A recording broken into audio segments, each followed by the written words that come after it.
Halo, kita berjumpa di Nawiki. Nawiki adalah salah satu program dari Akuniku, di mana Nawiki itu adalah singkatan atau kependekan dari Sinau Ikigai. Nah, di Akuniku kita pernah bahas Ikigai. Apa itu Ikigai? Dan di Nawiki ini, kita akan lebih banyak bicara tentang tokoh, kita juga bicara tentang karya, karya itu bisa film, bisa lagu, yang kita kaitin dengan Ikigai. Nah, dan untuk kesempatan hari ini kita sudah kehadiran tamu yang sangat spesial, tuh dengan judulnya juga spesial. Nah, Merlin Sang Ratu Lomba Akuntansi 2021. Nah, kita sudah kehadiran bintang tamunya dan kita akan bincang-bincang lebih dalam kabarnya nih, ya. Terakhir Merlin ini menang salah satu perlombaan tingkat nasional yang mengusung tema Ikigai. Nah, ini menarik sekali. Oke ya, mari kita berkenalan dengan Merli. Halo, selamat sore. Selamat sore Pak Boni, Pak Ponco. Iya, apa kabar? Selamat sore semuanya. Baik Pak. Baik ya, oke. Kami dengar atau kami pernah lihat gitu ya, kalau Merli pernah juga mengikuti program Akuniku. Betul ya? Oke. Nanti akan banyak diulik oleh Pak Ponco gitu ya, bagaimana inspirasi yang Merli dapetin kemudian bisa menjadi seperti reference untuk mengikuti sebuah kompetisi yang bergengsi. Nah, saya mau nanya dulu nih tentang biodata singkat. Ya, boleh tahu nama lengkapnya siapa? Iya, jadi perkenalkan penonton setia Akuniku, saya Merlin. Singkatnya seperti itu Pak. Jadi Gunawan ini nama marga, tapi sebenarnya nama saya cuma Merlin. Saya mahasiswa jurusan akuntansi tahun 2018 dari Universitas Surabaya. Kalau boleh tahu domisili tinggal asli Surabaya atau dari mana? Asli Surabaya. Asli. Oh, arek Surabaya. Berarti SMA juga di Surabaya. Boleh tahu dari mana SMA-nya dulu? Ya, benar Pak. Saya dari SMA Kristen Petra 2 Surabaya. Wow, keren, dari Petra 2 Surabaya. Oke ya, dan sekarang sedang berkuliah di Universitas Surabaya jurusan akuntansi. Pas kebetulan anak saya yang kecil juga dari situ, istri saya juga alumni dari Petra Anyar. Oh, oke. Ternyata banyak alumninya di situ ya. Oke, ini mungkin teman-teman yang dari Petra bisa support itu ya, bisa dengar juga. Supportnya gimana? Supportnya gampang, tinggal klik subscribe saja untuk akun channel. Nah, itu saja ya. Nanti mungkin banyak dari sekolah juga yang mungkin berprestasi ketika kami kenal, kita jumpai, kita juga mungkin akan ajak wawancara nih lebih dalam lagi. Menarik banget. Nah, ini judulnya apa ya? Seru banget ya. Sang Ratu Lomba Akuntansi. Ini ulahnya Aris kayaknya, atau siapa ini gitu ya? Enggak.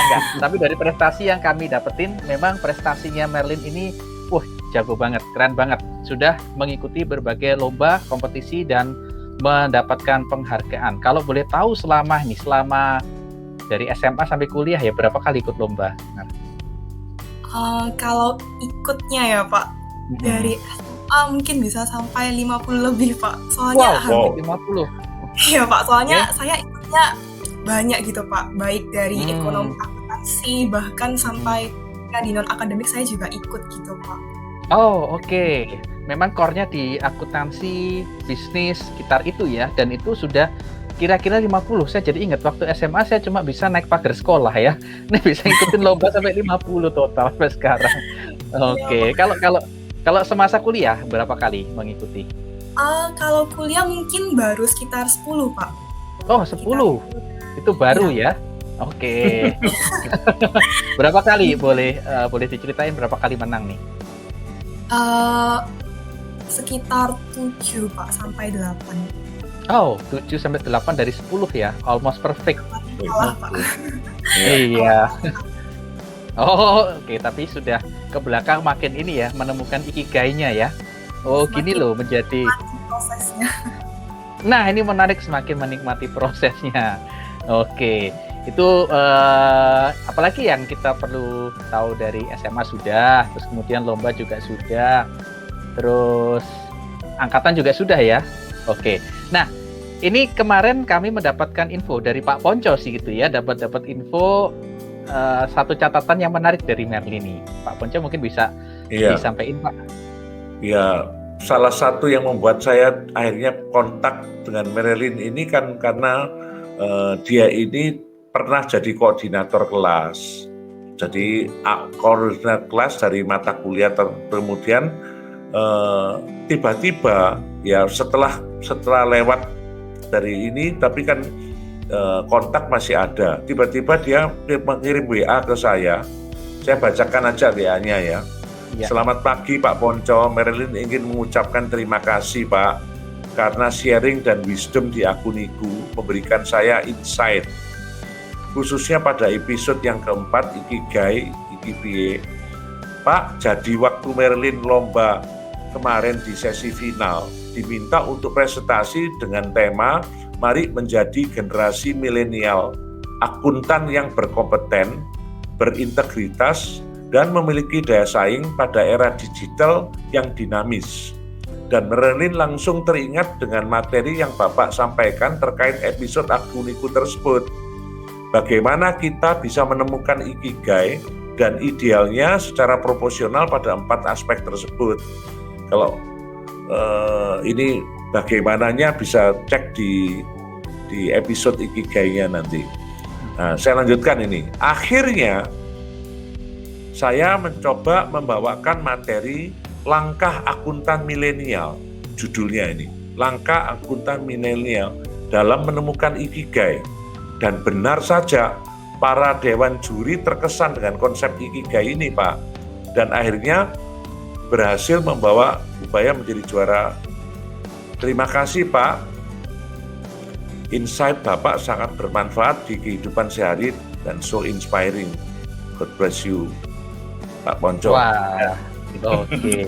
Luar biasa. Itu episode pas saya nggak ikut kayaknya ya. Keren, ternyata sangat menginspirasi. Ini menarik banget nih ya. Kita perlu mengorek lebih dalam lagi nih tentang latar belakang gitu ya. Kok bisa ya Merly itu mengusung topik itu gitu kan? Padahal kan topik di luar sana banyak, sangat banyak gitu ya. Ini menarik. Why? Jadi waktu saya mendengarkan gitu ya Pak, waktu mendengarkan akuniku itu terkait dengan ikigai, itu sebenarnya saya merasa tersadarkan akan sesuatu gitu Pak. Kalau misalnya kita tuh benar-benar penting gitu kan, harus menemukan 4 aspek ini. Nah waktu saya dapat tema itu, entah kenapa langsung sling gitu, tiba-tiba idenya muncul untuk bisa menggabungkan ide itu yang Bapak kasih insight-nya terkait dengan 4 aspek itu dengan materinya ini. Karena materinya ini kan tadi temanya yang udah dibacakan oleh Pak Ponco, bagaimana kita bisa menjadi akuntan milenial yang kompeten, berintegritas, berdaya saing di era digital yang dinamis. Nah, menurut saya temanya ini pas banget gitu Pak. Menurut saya ini ikigai itu kan 4 aspeknya ini kalau bisa benar-benar yang dikatakan oleh Pak Ponco ini bisa proporsional seperti itu, maka kita sebagai akuntan milenial otomatis sudah bisa menikmati prosesnya. Pasti kita bisa berkompeten, kita bisa berdaya saing, kita bisa mempertahankan integritas kita. Intinya benar-benar kita pasti sudah bisa melakukan itu Pak, kalau misalnya kita bisa menemukan ikigai. Nah kemudian saya juga itu latar belakang konsepnya. Nah waktu saya membahas ikigai di dalamnya itu lebih ke arah dapat insight banyak dari kelas juga. Jadi sebenarnya saya ini menggabung-gabungkan gitu Pak. Waktu di kelas saya dapat insight dari Pak Adi, Pak Boni, Pak Ponco gitu Pak. Jadi saya masukkan ke dalamnya juga. Gitu Pak. Itu latar belakang kenapa kita angkat materi ini. Saya mau nanya lebih spesifik sekarang.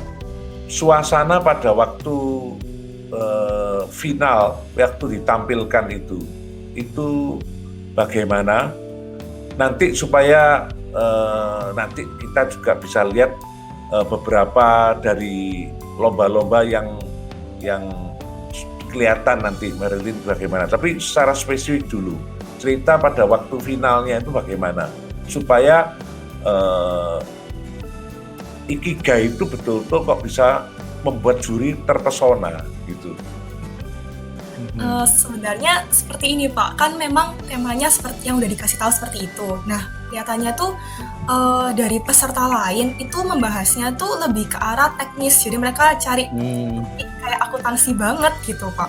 Nah kalau saya kan menurut saya lebih out of the box mungkin ya Pak, nggak bukan Ikigai ini dengan ya konsep dari akuntan milenial ini gitu. Jadi menurut saya ya itu mungkin yang membuat mereka merasa ini sesuatu yang berbeda gitu Pak. Jadi itulah yang menyebabkan mereka merasa bahwa konsep ini benar-benar baik gitu Pak. Memang awalnya mereka sempat menanyakan kenapa kok bisa ambil konsep Ikigai, kenapa kok nggak ambil konsep Indonesia lainnya, kan kita juga punya budaya sendiri.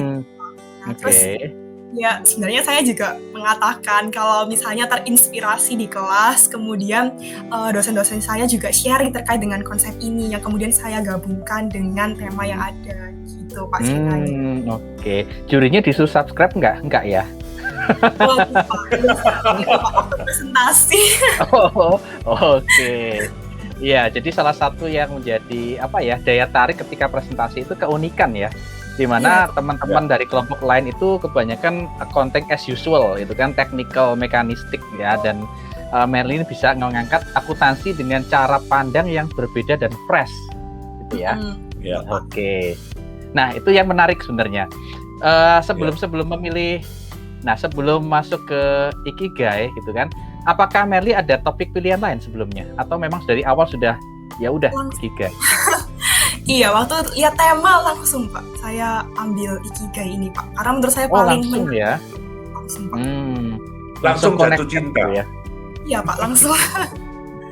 Love at first sight itu Pak. Oke. Iya. Nah, terus kemudian ya silakan Pak Pons. Ya, gini. Apakah pada waktu itu juri itu ada yang terkesan against atau bagaimana, atau mereka rata-rata sudah langsung ini nge-freeze ini? Menurut saya benar-benar terkesan gitu Pak. Sebenarnya apa lebih terkesannya itu lebih ke arah konsep Ikigainya. Memang bagaimana cara memadukannya gitu kan memang masih sedikit ya Pak yang membahas terkait dengan Ikigai ini, apalagi penelitian-penelitian yang ada kan memang jarang. Jadi mereka ini benar-benar terkesan gitu Pak. Waktu itu saya merasanya seperti itu sih Pak, makanya saya langsung kontak Pak Ponco kan, karena benar-benar berterima kasih atas insight yang diberikan, karena itu benar-benar yang membawa kita bisa menang gitu Pak menurut saya. Memang terkesannya dari konsep itu Pak. Oke, ya. Nah ini ada pertanyaan basic yang saya pengen tanya ya sebenarnya. Oke lah, secara untuk perlombaan Merli mengambil Ikigai dan itu menjadi unik gitu ya, akhirnya dinobatkan sebagai pemenang. Nah kalau bagi Merli sendiri sih sebenarnya gitu kan, apa sih arti dari Ikigai bagi kehidupan Merli, dan apakah Merli sekarang itu sudah menemukan Ikigainya atau masih mencari atau bagaimana? Boleh share mungkin gimana pengalaman pribadi tentang Ikigai? Menurut saya sebenarnya lumayan Pak, lumayan menemukan, tapi belum perfect ya Pak, masih perlu dikembangkan lagi gitu. Jadi menurut saya awal saya menemukan itu karena ini ceritanya balik masih lama banget ya Pak, waktu saya kecil itu sekitar umur 7-8 tahun, itu awalnya saya ikut perlombaan. Nah itu karena didorong orang tua kan Pak, biasa anak kecil kan diminta lomba-lomba kan Pak. Nah orang tua saya itu mengajak saya ikut lomba yang sifatnya non-akademik itu, seperti lomba nyanyi, lomba kaligrafi, lomba puisi, MC, drama, pokoknya yang non-akademik Pak. Kemudian saya melanjutkan jalan itu yang sudah dibuat oleh orang tua saya sampai di SMP. Nah terus kemudian waktu SMP ini saya ingin mencoba hal baru, kayak ingin merasakan dunia lain gitu Pak. Jadi saya keluar dari comfort zone, ikut lomba-lomba non-akademik. Dan ternyata juga comfort gitu di area akademik ini juga gitu Pak. Terus akhirnya ya saya lumayan ikut sering lomba akademik kan. Nah di SMA itu, waktu di SMA beruntungnya sekolah saya juga memberikan pelatihan gitu Pak. Jadi juga mewadahi juga gitu. Jadi udah ada kesempatan diwadahi juga sama mereka, diberikan pelatihan. Nah akhirnya di sana saya mulai ikut lomba-lomba. Nah awalnya ini mungkin masih proses adaptasi ya Pak, dari non-akademik jadi akademik. Jadi awalnya tuh masih merasa stres, masih merasa capek gitu, kayak aduh harus belajar lagi buat lomba gimana gitu. Pokoknya sampai di kelas 10 akhir, nah saya tuh sempat ikut olimpiade yang memakan waktu cukup lama, sekitar 6 bulanan Pak. Nah wow, kan 6 bulan. lama gitu Pak. ya kan juga ketinggalan pelajaran juga gitu. Nah ternyata waktu saya di titik terakhir perlombaan, waktu saya pergi ke Palembang, itu ternyata waktu hari lomba saya jatuh sakit gitu Pak. Tiba-tiba saya masuk ke rumah sakit harus di opnam. Nah waktu di sana kan titik paling down dari ikut perlombaan gitu Pak, rasanya udah 6 bulan tersiksa, udah belajar setengah mati, terus terakhirnya sakit kan seperti sia-sia gitu Pak awalnya. Terus sempat nangis sih waktu itu Pak. Terus akhirnya dari sana ya akhirnya saya juga mulai sadar gitu kalau misalnya yang dilihat ini kan prosesnya, bukan nggak usah lihat akhirnya gitu kan. Tetap aja dari 6 bulan ini bukan sesuatu yang sia-sia, tetap akhirnya ini juga memoles saya gitu menjadi lebih kuat mental, lebih bisa berkompetisi, itu sesuatu yang membangun gitu Pak. Jadi nggak sia-sia sama sekali. Dan akhirnya saya nggak stop di sana kan, akhirnya tetap melanjutkan ikut kompetisi lagi gitu sepanjang SMA. Dan sempat saya ikut Heroes Alliance yang diadakan jurusan akuntansi. Iya Pak. Iya saya ikut 2 kali Pak kalau nggak salah, kelas 11 sama kelas 12. Nah di sana baru pertama kali kenal sama jurusan akuntansi Ubaya kan Pak. Jadi awalnya memang udah sering dengar, udah terkenal gitu ya Pak, jurusan akuntansi Ubaya bagus. Nah tapi kan belum pernah benar-benar ngelihat. Nah waktu lomba itu saya masuk, dan di sana di babak final tuh kita ada sempet main board game yang dibuat oleh Pak Adi. Nah itu kalau nggak salah yang main cupcake. Nah itu kan wow, bisa gini gitu ya Pak. Saya kira kan akuntansi cuman ya ngitung-ngitung gitu ya Pak. Terus ternyata di babak final berbeda sekali. Terus ya udah, itu pertama kali kenal sama keunikan dari jurusan akuntansi Ubaya gitu ya Pak. Terus akhirnya saya memutuskan untuk lanjut studi di jurusan akuntansi Ubaya. Terus ya udah masuk. Nah awalnya saya kira ingin coba lomba-lomba lagi kan Pak di awal semester. Nah ternyata terlalu awal, masih terlalu dini. Nah akhirnya masih belajar lagi di kelas, dan akhirnya saya ya mengumpulkan knowledge yang ada di kelas, insight yang ada. Kemudian semester lalu, semester 5 ini akhirnya masuk accounting warrior-nya Ubaya. Baru akhirnya kita bisa secara formal mewakili Ubaya buat pertandingan kompetisi yang ada. Nah itu mulai dari sejak titik saya lomba di SMA itu saya udah mulai merasakan ikut lomba itu lumayan seperti ikigai saya gitu Pak. Jadi udah mulai merasakan senangnya gitu Pak prosesnya, bukan cuma melihat hasilnya pingin menang aja, tapi melihat apa yang bisa kita berikan gitu kan ya Pak, apa yang memoles saya di sana juga, bukan cuma ngelihat materinya yang dapat, beasiswanya apanya gitu Pak. Jadi saya udah bisa lebih easy gitu Pak, menjalaninya dengan lebih santai, lebih happy gitu Pak. Apalagi terutama di kuliah ini Pak, sudah jauh lebih happy waktu jalanin lombanya gitu Pak, udah nggak tertekan. Iya, kalau saat ini happy nggak? Iya Pak, happy. Jadi habis lomba lagi Pak sebelum ini. Habis lomba lagi tadi ya.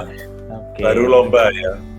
Iya. Dan lomba yang baru ini itu levelnya ini baru ya, masih baru ya. Bisa diceritakan dikit Marilyn, yang lomba ini lagi berjalan ini. Nanti tinggal orang-orang akan mengupdate hasilnya nanti. Iya Pak, jadi lomba ini baru tahap prelim sih Pak, baru tahap penyisihan. Biasanya lomba memang penyisihannya dulu, terus nanti main finalnya tuh masih 1-2 minggu lagi gitu Pak. Jadi ini kita masih tahap seleksinya gitu. Nah ini lombanya di Universitas Tarumanegara. Semoga bisa menang lagi Pak. Yes. Amin. Kami doakan. Nah, ini boleh kita nanti ini ditampilkan ininya nanti videonya. Ya.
awal tadi video pertama itu di Denpasar, yang kedua itu yang di UNER ya.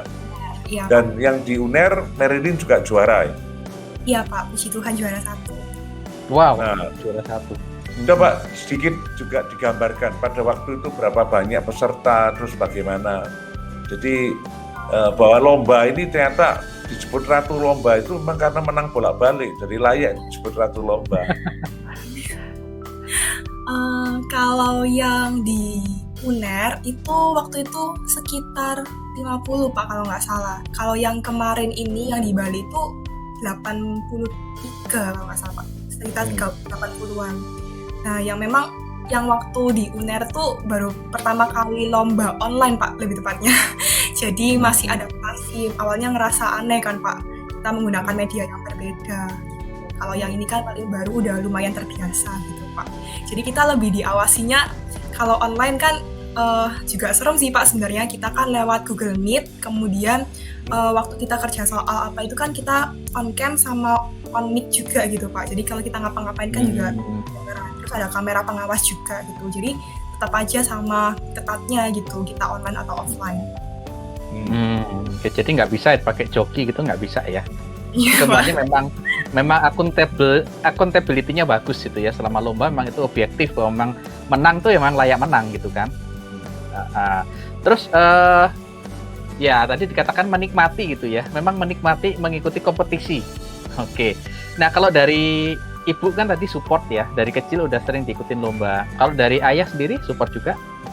Iya Pak, keduanya memang support dari dulu ikut lomba-lomba gitu Pak. Mungkin itu lebih ke arah supaya kita bisa berkembang gitu Pak. Karena kalau di lomba itu kan sebenarnya bisa jadi benchmark kita kan Pak. Waktu kita kalah kan kita bisa koreksi kekurangannya di mana gitu supaya bisa lebih berkembang.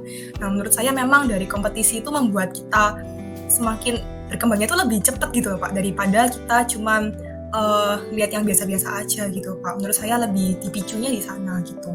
Iya, Dulu jadi memang selain nyanyi gitu Pak. iya, selain memang enjoy, terus dari segi kapasitas kemampuan itu juga makin lama makin terasah ya. Jadi kalau bicara Ikigai kan sudah ada dua blok ya. Memang kita itu menyukai, kedua kita punya kompetensi di situ. Dan ternyata Merly juga bukan cuma bicara masalah dapat rewardnya gitu kan, tapi apa yang bisa diberikan.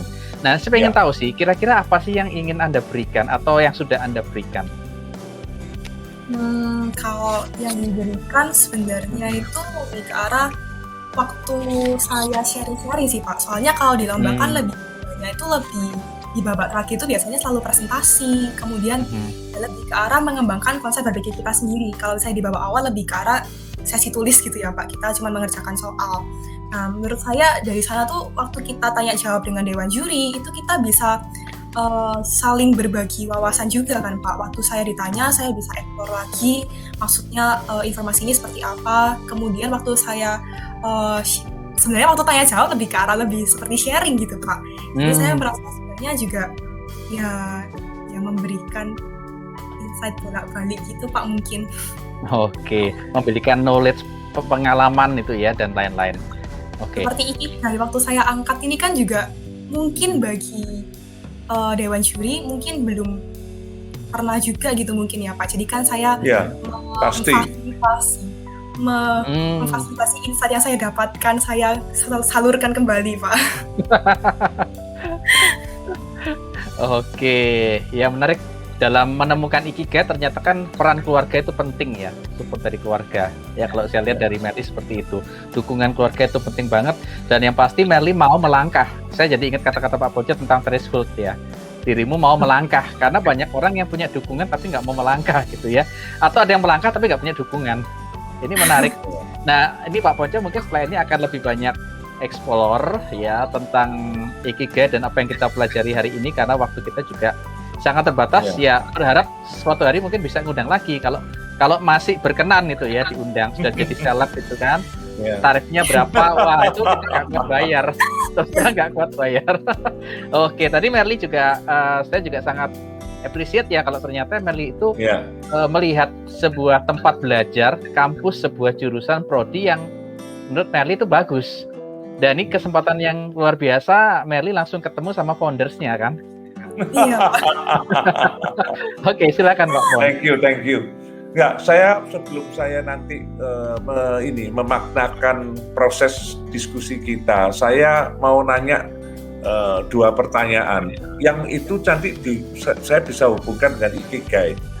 Jadi gini, Marilyn, kalau saya tanya tentang apa yang momen terbaik dalam proses yang Marilyn bisa ingat terbaik untuk bisa dimaknakan, tapi di lain pihak kelihatannya tadi juga sudah ngikuti sampai 6 bulan, tapi ternyata itu kan proses yang nggak enak. Tapi apakah juga ada yang nggak enak yang bisa di-share untuk juga dapatkan maknanya? Ayo, Marilyn.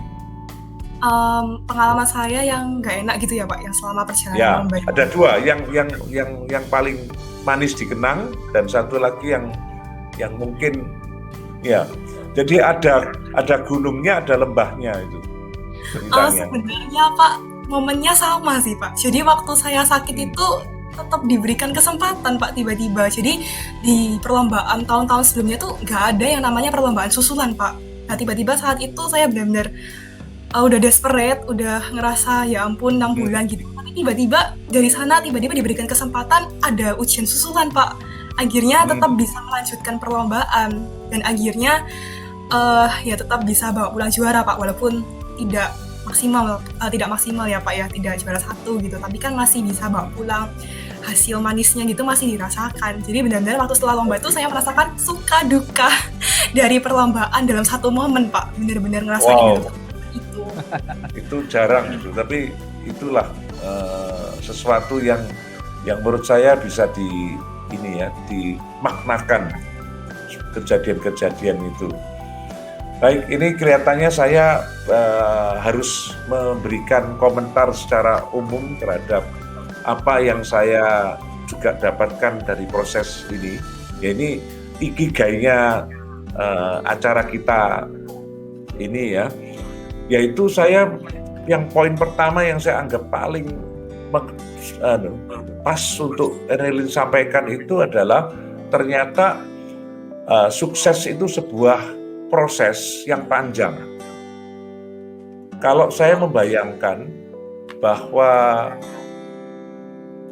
di dalam perjalanan itu ternyata nggak semuanya mesti bagus, hebat, tapi juga justru bagaimana ya, kita itu memaknakan segala proses itu yang kedua. Nah itulah ikigainya itu. Tapi saya balik yang pertama, sebetulnya kalau kita bicara tentang sukses itu yang dikehendaki oleh semua orang, semua ingin, tapi seringkali orang itu tidak mau membayar harga terhadap prosesnya itu. Padahal kalau kita melihat, semua menghindari kegagalan, padahal gagal itu juga ada prosesnya. Jadi sukses maupun gagal, itu semua karena proses. Nah, kalau kita tidak menjalani dengan benar, maka Marilyn termasuk orang yang menjalani dengan benar, ya. Nah, yang kedua tadi saya sebutkan bahwa ternyata yang nggak enak pun juga ada maknanya. Nah, yang lain-lainnya kemudian semuanya itu sebenarnya tinggal bonus. Tapi yang lebih penting itu adalah makna dari proses yang kita jalani. Nah, yang ketiga itu kan sesuai dengan ikigai. Ya, alangkah baiknya kita bisa melakukan juga bahwa semua itu nanti akhirnya melengkapi diri kita untuk memberikan apa yang baik untuk kehidupan, apalagi apa yang kita berikan itu dibutuhkan oleh orang lain. Ikigai lah kena di 4 lingkaran itu. Itu kalau dari saya untuk menggambarkan cerita diskusi kita untuk program ini. Iya. Sinau Ikigai. Iya, oke. Terima kasih Pak Ponco. Ya, Merly juga thank you ya. Ternyata hari ini bukan hanya kami yang mengajar, tapi kami malah belajar itu loh dari seorang Merly gitu ya. Bagaimana menggapai sukses, di mana saya ingat dulu kalau SMA saya bisanya manek pager ya, kalau Merly ikut lomba gitu kan. Saya belajar banyak terus terang. Tadi 3 poin dari Pak Ponco untuk closing terakhir. Pertama, bahwa setiap sukses atau kegagalan itu pasti ada prosesnya. Itu sebuah konsekuensi. Dan kemudian yang kedua, setiap kejadian baik atau buruk itu pasti ada makna yang bisa kita petik. Dan ketiga adalah jangan lupa tentang giving atau kebermaknaan. Nah, itulah intisari dari yang namanya Ikigai. Dan Merli pun seorang pemudi yang sedang berjalan terus untuk menemukan, gitu kan, memastikan, menggenapkan Ikigai-nya apa. Oke, thank you ya. Oke, untuk hari ini, dan jangan lupa buat teman-teman yang suka dengan program ini untuk selalu ikutin program Naoiki. Juga bisa juga kalau pengen dengar acara kami secara live, kami akan ada setiap di hari Rabu jam 10 malam. Itu kami juga akan ada acara Akuniku membahas akuntansi dari aspek kehidupan yang sangat simpel dan sederhana. Oke, sekian dulu Naoiki untuk hari ini. Thank you semuanya dan salam sehat selalu.